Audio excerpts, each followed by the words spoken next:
Ramayana, Part 47. Hanumanta transports a mountain. The anguish of Ravana at the death of his sons and brothers was beyond the reach of words. I sent my sons and brothers to death because of my selfishness, he wailed over and over again. His son Indrajitu consoled him in many ways. He told his father, I will vanquish the enemy and set out with a huge force. Indrajitu's steeds galloped with the speed of the wind. Behind him came lakhs of valiant Rakshasas armed with bows, swords, spears, and axes.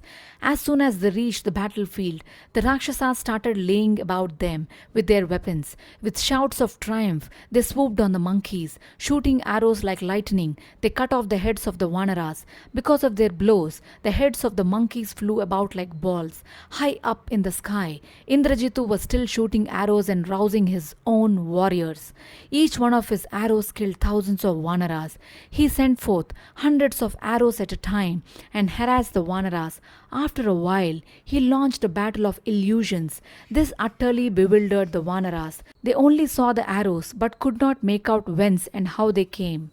The arrows descended on them, once from the north, the next time from the east, thereafter from the southwest.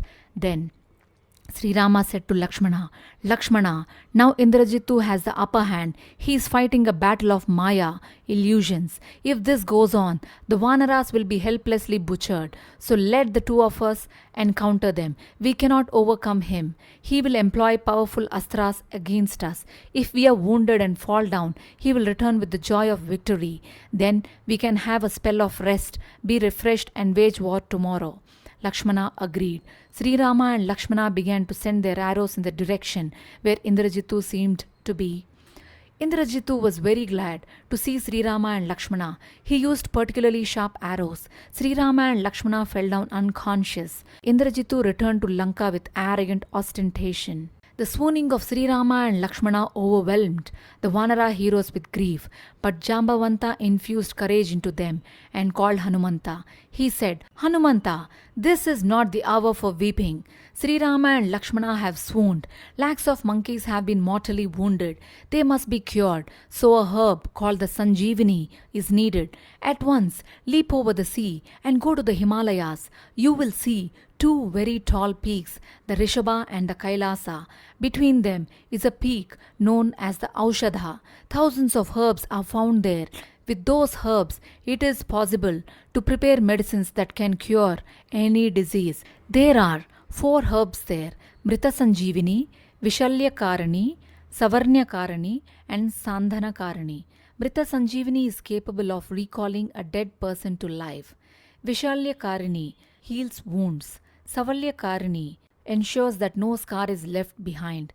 With Sandhanakarani, it is possible to rejoin limbs severed from the body. Therefore, bring them as fast as you can. Hanumanta agreed and crossed the ocean. Traveling in the sky, he reached the Himalayas. Gods, Gandharvas, Yakshas, and Kinnaras dwelt there. There were a number of caves in the mountains, and sages were immersed in tapas in the caves. Hanumanta stood between the 2 peaks, the Kailas and the Rishabha, and looked around. All round him were herbs, herbs and herbs. He was bewildered. How was he to recognize the herbs he was to take? What was he to do? The mission brooked not a moment's delay, for the lives of Sri Rama and Lakshmana were at stake, and thousands of monkeys would perish. No, this must be averted somehow or the other, he said to himself, and then a way out flashed to him. He meditated on the name of Sri Rama and put his hand to the base of the mountain, the Aushadha.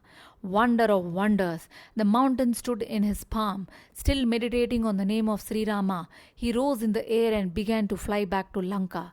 The very gods were amazed at Hanumanta's feat and exclaimed, Admirable, wonderful, great! Hanumanta came to Lanka with the mountain of herbs. Jambavanta and Sugriva were wonderstruck at his achievement. Jambavanta searched out the Sanjeevani among the herbs and made a current of air blow from it towards Sri Rama and Lakshmana and the Vanara heroes who had swooned. At once they all rose as if from sleep. Sri Rama heard about the incredible feat of Hanumanta and embraced him joyfully. The Vanara army shouted with the joy of victory. At the suggestion of Jambavanta, Hanumanta carried the mountain back and placed it as before.